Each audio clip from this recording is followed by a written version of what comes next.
안녕하세요. 저는 올해 30대 중반인 여자입니다. 저는 어렸을 때부터 최악의 가정 환경에서 자라왔어요. 어머니는 저를 낳자마자 돌아가셨고 아버지와 단둘이서 살았죠. 저는 어렸을 때부터 이렇게 살아와서 다른 집 가족들도 다 이렇게 사는 줄 알았습니다. 친구가 없었을 때에는 다른 집도 이렇게 사는데 나만 힘든 게 아닌 거라고 생각했죠. 저는 소심한 성격 탓에 중학생 때까지 친구가 없었어요. 집으로 가면 매일 술에 취한 아버지한테서 욕설과 폭행을 당해야 했습니다. 저희 동네는 크기가 작았고 이웃끼리도 서로 친했음에도 불구하고 사람들은 아버지의 실체를 몰랐어요. 왜냐하면 밖에서는 태도가 180도 변화하셨거든요. 딸한테 친절하고 다정한 아버지의 이미지였습니다. 아버지가 밖에서 웃으면서 사람들한테 친절하게 행동하는 모습을 보면 온몸에 소름이 끼쳤고 역겨웠습니다. 저는 당연히 사람들한테 도움을 청할 수도 없었죠. 사람들은 저희 아버지를 굉장히 좋아했거든요. 하다못해 이웃집 아주머니들한테 인기가 아주 많았습니다. 아휴, 우리 남편이 806호 아저씨 반만이라도 닮았으면 좋겠네 라고 하실 정도로요. 정말 하루하루 악착같이 버텼습니다. 얼른 학교를 졸업하고 이 집구석에서 도망쳐야겠다고 다짐했죠. 그런데 어느 날 한 친구가 저에게 다가와 주었어요. 저는 항상 땅만 보고 걷고 옷도 매일 똑같은 거에다가 어딘가 그림자가 진 것처럼 축 처져 있었습니다. 당연히 어두워 보이는 저에게 다가오는 사람은 아무도 없었죠. 그런데 한 여자아이가 다가왔어요. 그 친구는 저희 반 친구였는데 먼저 저에게 같이 놀자고 하더라고요. 그때 제가 초등학교 5학년 때였을 겁니다. 한창 학교에 공기놀이가 유행이었어요. 그래서 학교 친구들이 매일 쉬는 시간대마다 공기놀이를 하고 있으면 저는 혼자서 책상에 앉아 멍하니 쉬는 시간이 끝나기를 기다려야 했죠. 솔직히 저도 공기놀이를 하고 싶었는데 제가 낄 수 없었습니다. 그런데 그 친구가 먼저 저에게 다가와서 공기놀이를 하자고 하는 거예요. 저는 너무 기쁜 마음에 좋다고 했고 그 친구와 그날부터 친해졌습니다. 그 친구의 이름은 민영이었는데 민영이는 얼굴도 예쁘고 성격도 좋아서 친구들한테 인기가 많았어요. 이렇게 인기 많은 친구가 저보고 놀자고 하니까 그때 당시는 너무 기분이 좋았죠. 그렇게 몇 주 동안 민영이와 단짝으로 지냈습니다. 밥도 같이 먹고 등하교도 같이 하고 말이죠. 민영이는 같이 지내면 지낼수록 정말 재밌고 성격이 좋은 친구였어요. 정말 행복했고 마음도 잘 맞는 친구여서 오래오래 친구를 하고 싶었죠. 어느 날은 학교를 마치고 민영이 집으로 가서 놀고 민영이 부모님과 함께 저녁밥을 먹었습니다. 그런데 처음 느껴보는 포근하고 밝은 분위기에 저도 모르게 밥을 먹으면서 눈물이 흘렀습니다. 제가 갑자기 울어버리니까 민영이 부모님이 당황하시더라고요. 어머, 혜진아, 미안해. 혹시 밥이 입에 맞지 않니? 아니요, 아니에요. 너무 맛있어서 그래요. 저는 지금이라도 당장 집에서 나와 민영이 집에서 살고 싶었습니다. 그 자리에서 밥을 2공기나 먹고 집으로 돌아갔죠. 역시나 제가 집에 늦게 들어가서 그런지 아버지께서 화가 잔뜩 나셨더라고요. 그리고 그날따라 회사 일도 잘 안 됐는지 화가 더 많이 나신 것 같았습니다. 아버지는 직장을 다니시지 않고 매일 아침마다 일자리 센터로 가셔서 공사장에서 일용직을 하세요. 그런데 그날 하필 일이 구해지지 않아 출근을 못 하셨죠. 엎친 데 덮친 격으로 화가 나신 아버지는 역시나 저한테 화풀이를 하기 시작하셨습니다. 저는 아버지가 방에서 청테이프를 가지러 가셨을 때가 세상에서 가장 무서워요. 몇십 년이 지난 아직까지도 청테이프는 쳐다도 보지 못합니다. 아무튼 그날도 그렇게 끝이 났어요. 저에게는 그런 날이 일상이었기 때문에 많이 슬프진 않았습니다. 다음날 학교를 가서 여느 때와 다름없이 학교에서 노는데 민영이가 저한테 그러더라고요.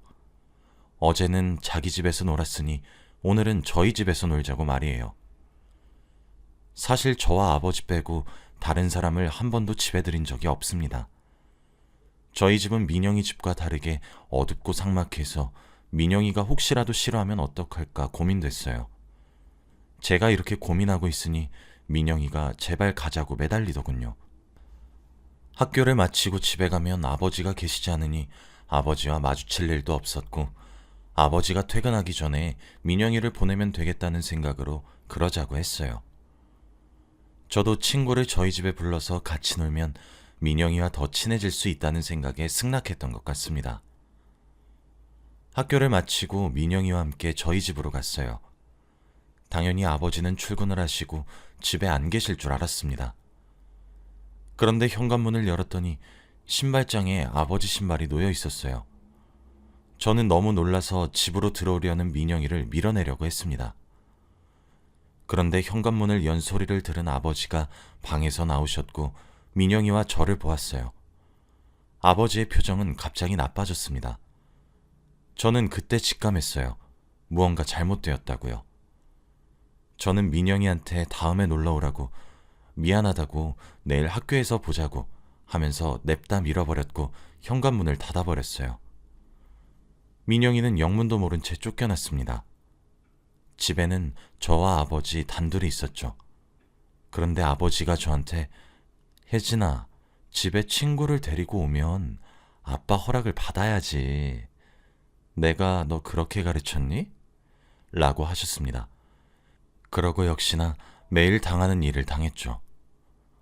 그날도 어김없이 청테이프를 제 입에 붙였습니다. 저는 다음날 학교로 갔어요. 그런데 민영이가 어제와 달랐습니다. 저를 피하는 느낌이 들었거든요. 제가 공기놀이를 하자고 해도 바쁘다고 저를 피했고 제 근처에는 오지도 않았습니다. 저는 이유를 알 수 없었어요. 어제까지만 해도 친했던 민영이가 갑자기 왜 저를 피하는지 말이죠. 그런데 며칠 뒤 학교에 소문이 돌았습니다. 제가 민영이를 때렸고 민영이한테 친구하지 말자고 했다고 말이죠. 이 소문은 민영이가 냈습니다. 저는 반박을 할 수도 없었어요. 이미 친구들은 민영이 말만 철석같이 믿었거든요. 아마 제가 민영이한테 갑자기 나가라고 밀고 언성을 높여서 민영이가 그렇게 받아들인 것 같아요. 그때 저는 너무 어렸기에 제가 잘못한 줄 알았어요. 그래서 민영이한테 찾아가서 사과했습니다. 그럴 의도는 아니었다고 말이죠.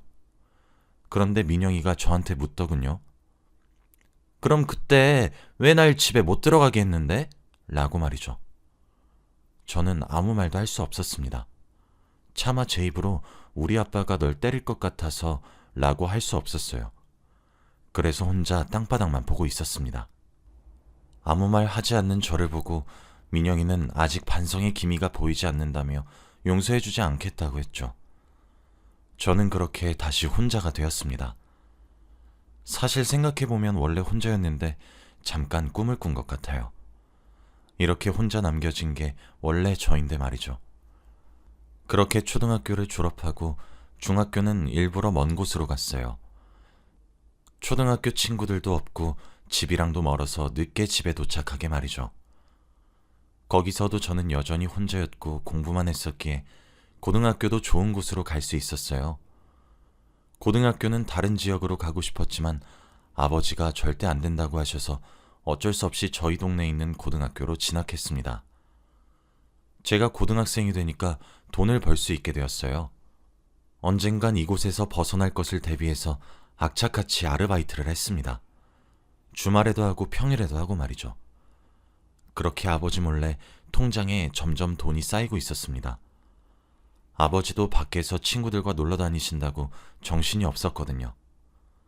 제가 평일에 학교를 마치고 아르바이트를 갔다가 그날 가게에 손님이 많아서 늦게 마친 날이 있었습니다. 그래서 집에도 늦게 들어왔죠. 혹시나 혼날까봐 조심스럽게 들어갔는데 아버지 방에서 전화 소리가 들리더라고요. 저는 얼른 방으로 들어가려고 했는데 아버지 입에서 제 이름이 흘러나왔습니다. 무슨 내용일까 궁금해서 조용히 방문에 귀를 대고 들어보았어요. 그런데 저는 아버지의 대화 내용을 듣고 충격받았습니다. 바로 아버지가 저를 돈 많은 할아버지한테 돈을 받고 결혼시키려는 사실을 알게 되었거든요.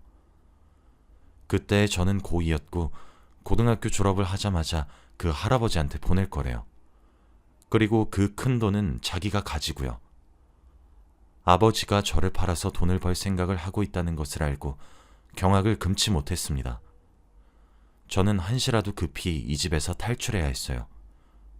그리고 그날 새벽, 아버지가 잠든 사이에 저는 제가 지금까지 악착같이 돈을 모아두었던 통장과 최소한의 집만 챙기고 야반도주를 했습니다.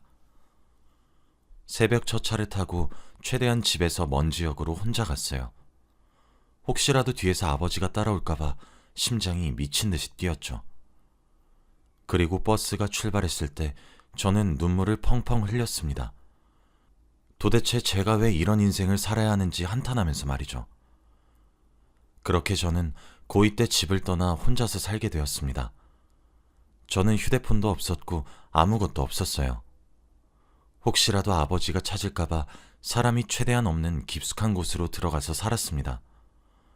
버스도 하루에 5대밖에 다니지 않는 시골이요. 저는 거기서 정말 악착같이 살았습니다. 돈이 되는 일이라면 다 했어요. 그리고 거기는 시골이라서 할아버지 할머니들 밖에 안 계셨는데 가끔씩 농사일을 도와드리면 용돈도 주시고 하셨습니다. 그렇게 저는 성인이 되었어요. 이제 정말로 아버지와의 인연은 끝이라고 생각했죠. 혼자 사는 게 너무 행복하고 즐거웠습니다. 비록 고등학교 졸업장은 얻지 못했지만 너무 행복했습니다. 그리고 저는 거기서 일자리를 구했어요. 버스를 타고 시내로 나가서 직장을 구했죠.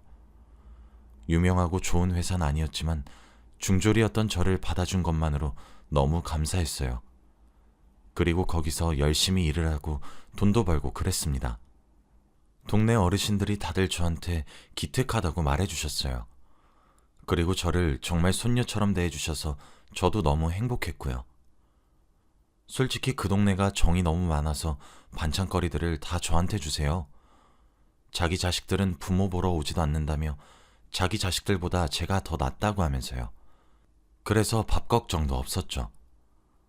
제가 거기서 막내였고 어른들의 사랑을 많이 받았습니다. 그리고 그곳에서 생애 첫 남자를 만나게 되었죠. 다들 저보고 자식이 조금만 어렸으면 저를 며느리 삼았을 거라고 입이 닳도록 말씀하셨어요. 그런데 그 동네는 워낙 어르신들이 많아서 제 또래 사람들을 볼 수가 없었죠. 근데 어느 날 이장님의 아들분을 보는데 저와 나이 또래가 비슷해 보이더라고요. 무엇보다 너무 잘생겼습니다. 솔직히 저는 회사 사람들이랑 마을 어르신들밖에 볼 사람이 없으니까 그런 미남을 보고 얼굴이 새빨개졌어요. 그리고 마을 사람들도 저의 모습을 보고 눈치를 챘죠. 이장님과 저도 친한 사이였기 때문에 저한테 둘이 친해져 보라고 하시더라고요. 그분은 원래 이 동네에 살지 않고 시내에서 사는데 휴가철이라서 잠시 본가에 놀러 왔다고 했습니다. 제가 여기서 혼자 산다고 하니까 많이 놀라긴 하더라고요. 그리고 어디서 일을 하냐고 물어보니 신기하게도 제가 다니는 회사 바로 앞 건물인 겁니다. 그렇게 저와 그 사람은 급속도로 친해졌고 그분의 휴가철 기간 동안 저희는 매일 만나서 놀았죠. 같이 동네 슈퍼에 가서 아이스크림도 먹고 동네에 하나밖에 없는 맥주집에 가서 맥주도 먹으면서 말이죠. 처음 본 사이임에도 불구하고 대화도 잘 통했습니다. 그렇게 일주일간 놀았죠. 이제 그분의 휴가가 끝나서 집으로 돌아가야 하는 날이 왔습니다. 저는 배웅을 해주기 위해서 이장님 집 앞으로 아침 일찍 갔어요. 그런데 그분이 저한테 종이 한 장을 주시더라고요. 바로 자신의 전화번호였습니다. 그러면서 꼭 연락하라고 또 보고 싶다고 했죠. 이장님도 자신의 아들이 이렇게 행동하는 건 처음 본다며 저와 그분의 사이를 축하해 주었습니다. 저는 집으로 재빠르게 돌아가 연락을 해서 약속을 잡았어요. 그리고 제 회사 앞에서 일을 하고 계시니 점심시간 때마다 점심밥도 같이 먹었죠. 저희의 사이는 점점 발전했습니다. 그렇게 연인 사이가 되었죠. 처음 연애를 해봐서 되게 행복했어요. 남자친구도 여자를 만나본 게 처음이라고 했죠. 저희는 안정적인 직장도 있었고 그때는 만난 지 좀 되었을 때라 결혼을 해야 할 나이가 되었습니다. 저희 둘 다 20대 후반이었거든요. 이장님께서 계속 언제 결혼할 거냐고 독촉하셨고 저보고 며느리라고 부른 지 꽤 오래됐습니다. 저도 당연히 남자친구와 결혼하고 싶었지만 딱 하나 걸리는 게 있었어요. 바로 아버지입니다. 몇십 년 동안 연락이 없다가 결혼을 하게 되면 당연히 만나야 하는데 저는 아버지를 소개시켜드리고 싶지 않았거든요. 그리고 무엇보다 아무도 제 과거에 대해서 모릅니다. 제 과거 이야기를 듣고 남자친구가 떠날 것 같아서 무서웠죠. 그래서 혼자 고민을 하고 있었어요. 어떻게 해야 할지 말이죠. 그런데 그때 저희 집으로 우편물이 날아왔습니다. 원래 우편물이 잘 안 오는데 무슨 일인가 싶어서 열어봤어요. 그런데 전 내용을 보자마자 심장이 내려앉는 기분이 들었습니다. 바로 아버지에 관한 내용이었거든요. 아버지가 국민기초생활보장을 신청하셨는데 부양 의무자가 제 이름으로 되어 있었습니다. 저는 갑자기 과거의 기억이 머릿속에서 스쳐 지나갔어요. 너무 무섭고 두려웠습니다. 지금이라도 당장 아버지가 저를 찾아올 것만 같았거든요. 그리고 그날 저녁 몇십 년 만에 아버지한테서 전화가 왔습니다. 모르는 번호로 왔길래 아무 생각 없이 받았어요. 그런데 목소리를 듣고 정말 아무 말도 할 수 없었습니다. 혜진아, 아빠다. 내가 너 어디 있는지 모를 것 같니? 부양 의무자 너로 된 거 받았지? 그러니까 너 부양비 아빠한테 보내야 돼. 조만간 얼굴 한번 보자. 아빠, 우리 딸 어떻게 컸는지 너무 궁금하네. 아버지는 자기 할 말만 하고 전화를 끊었어요. 저는 집에서 혼자 몸을 벌벌 떨고 있었고 눈물이 났습니다. 지금이라도 당장 방문을 열고 청테이프를 가지고 아버지가 들어올 것만 같았거든요. 그런데 그때 누군가 현관문을 쾅쾅 두드렸습니다. 너무 무서워서 혼자 구석에서 몸을 웅크리고 얼른 가길 바랬어요. 그런데 밖에서 들리는 목소리는 남자친구였습니다. 혜진아! 혜진아! 안에 있어? 저는 남자친구라는 소리에 현관문을 열어주었죠. 알고 보니 제가 몇 시간 동안 연락이 되지 않아서 걱정되는 마음에 시내에서 여기까지 택시를 타고 왔다고 합니다. 그런데 제 몰골을 보고 남자친구가 굉장히 놀라더라고요. 도대체 무슨 일이길래 이렇게 몸을 떠냐고 말이죠. 저는 제 이야기를 단 한 번도 누군가에게 해본 적이 없습니다. 제가 말을 하면 그 사람이 떠나갈 게 너무 겁났죠. 그런데 남자친구라면 저의 이야기를 다 해도 괜찮을 것 같다는 생각이 그때 들었습니다. 그리고 결혼할 사이라면 어차피 알아야 할 이야기니까요. 그날 저는 생애 처음으로 다른 사람에게 저의 과거에 대해 모조리 다 이야기했습니다. 그리고 아버지의 부양비를 내야 하는 것과 전화가 온 것까지 말이죠.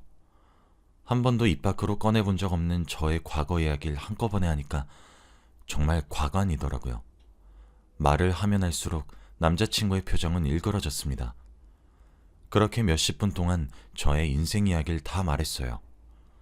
전 이제 남자친구와 헤어질 줄 알았습니다.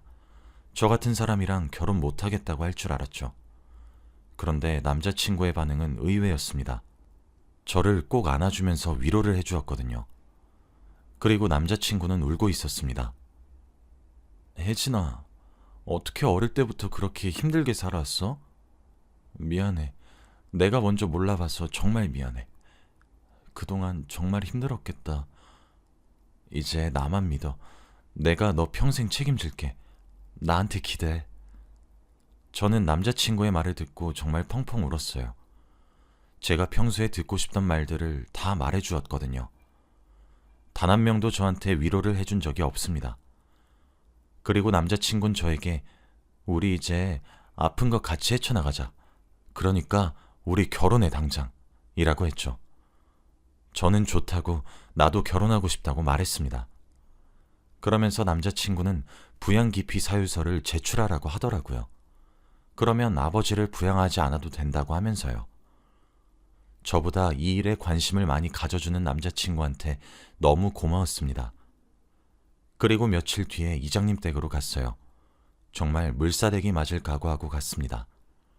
제 과거를 알게 된다면 결혼은 무조건 반대할 거라 생각했거든요. 남자친구의 부모님은 저를 보자마자 이제야 인사를 드리러 왔냐며 좋아하셨습니다. 그리고 식사를 하다가 제가 말씀드렸어요. 저의 아버지에 대한 이야기를 말이죠. 저는 말을 하는 내내 고개를 들 수 없었습니다. 항상 저를 환하게 웃으면서 봐주시던 이장님의 얼굴이 일그러져 있을 것 같았거든요. 그렇게 긴 저의 이야기가 끝나도 저는 고개를 들지 못했습니다. 그렇게 한 몇 분 동안 침묵이 흐른 것 같아요.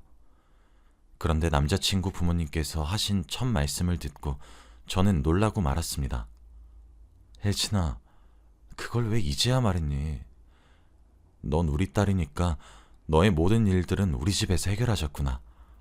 우리가 너 도와줄 테니 이제는 마음고생하지 말고 편히 살자. 그리고 남자친구 어머님께서 눈물을 뚝뚝 흘리시면서 그동안 마음고생이 얼마나 많았겠니? 그 어린 나이에 라고 하셨죠. 저는 정말 좋은 분들을 만난 것 같습니다. 이런 답변을 하실 거라고 상상도 못했는데 어떻게 이럴 수 있죠? 저는 시부모님과 남자친구 덕분에 아버지를 떨쳐낼 수 있을 것 같았습니다. 그리고 얼마 후 아버지께서 저를 찾아오셨어요. 연락도 없이 저희 집으로 말이죠. 그런데 마침 그곳에 시부모님과 남자친구까지 다 계셨어요. 저희 아버지를 보고 다들 눈살을 찌푸리셨죠. 아버지는 행복하게 살고 있는 저를 보고 많이 놀란 눈치더라고요. 그리고 제가 부럽지 않다는 듯이 갑자기 자기 이야기를 시작했습니다. 자기는 지금 아내가 있대요. 그런데 사기 결혼이라고 했습니다. 마치 그게 자신의 자랑이라는 듯이 말하셨죠. 자신이 아직 여자들한테 인기가 많다는 듯이 말하셨습니다. 들어보니 상대 여자의 아이가 어렸을 때 결혼을 해서 그 아이는 아버지가 자신이 친아빠인 줄 안대요. 그리고 아버지는 그 여자한테 자신은 임신을 시키지 못하는 병이 있어서 결혼도 한 적 없고 아이도 없다며 거짓말을 했다고 합니다. 아이는 지금 초등학교 저학년이라면서요. 그러면서 나도 너처럼 가정이 있다고 했죠. 아버지의 이야기를 듣고 너무 놀랐습니다. 그러면서 저한테 부양기피 사유서를 파기하래요. 부양비 내라면서요. 자식이라면 무조건 해야 하는 도리래요. 어떻게 그렇게 당당할 수 있나요? 어릴 때부터 부모 노릇을 단 한 번도 해준 적이 없으면서 어떻게 자식일 수 있습니까? 저는 아버지와 있었던 모든 날들이 다 하나같이 최악이었는데 말이죠. 몇십 년이 지난 지금까지도 저는 청테이프 근처도 가지 못합니다. 무엇보다도 고등학생 때부터 저는 이 시골에 혼자 악착같이 살아왔고요. 거의 한평생 아버지는 저에게 없는 존재나 마찬가지였습니다. 그런데 이제 와서 자신의 부양비를 내라뇨? 그것도 사기 결혼으로 가정을 꾸린 사람한테요? 자신과 결혼한 여자와 자신을 친아빠로 아는 아들한테는 저의 존재를 설명하지도 않았으면서 말이죠. 딱 봐도 아버지가 저를 다시 찾아온 이유가 바로 돈 때문인 것을 알았습니다. 하지만 저는 그 순간에도 아버지가 여전히 무서웠고 잊은 줄만 알았던 과거의 기억이 스멀스멀 떠올라서 아버지의 눈도 쳐다볼 수 없었어요. 그런데 제가 이렇게 겁을 먹고 있을 때 남자친구와 남자친구 부모님이 아버지를 내쫓았습니다. 어디 감히 부모도리도 못한 것이 자식도리를 받길 바래? 그리고 지금 사기 결혼을 하면서 딸 정체도 안 밝힌 양반이 여기가 어디라고 찾아? 당장 썩 나가! 그러면서 셋이서 아버지를 문 밖으로 미셨지만 아버지는 욕설을 내뱉으면서 자신의 몸에 손 하나 대지 말라고 바락바락 우겼고 결국 저희 집에 대자로 뻗었죠.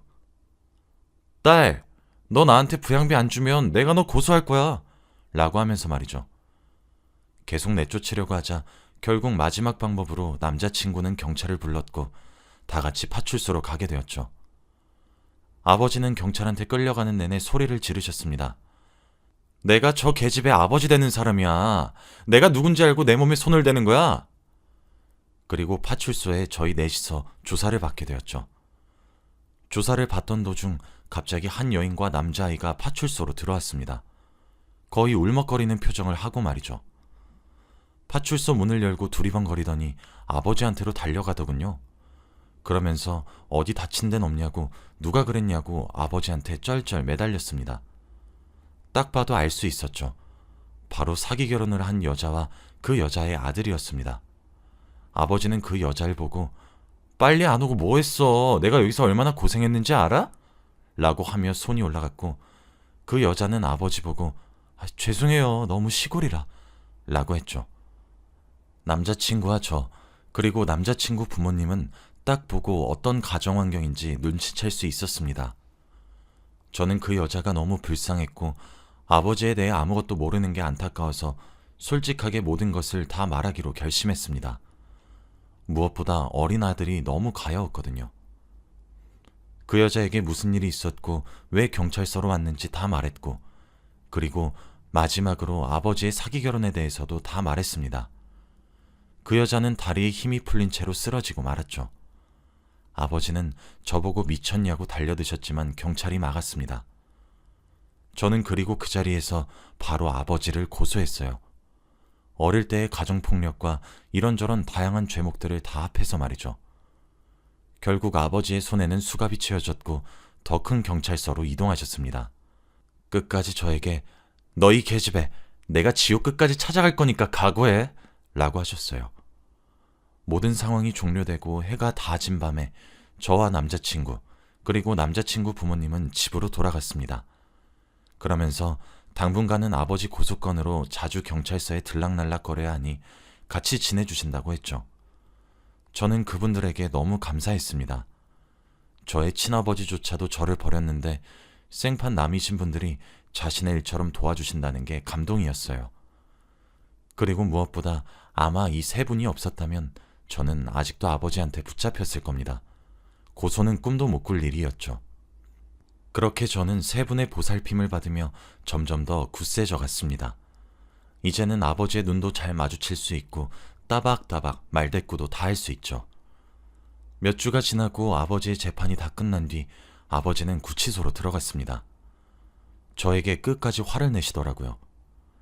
그때마다 남자친구가 제 손을 잡아주는데 그게 얼마나 의지가 되는지 몰라요.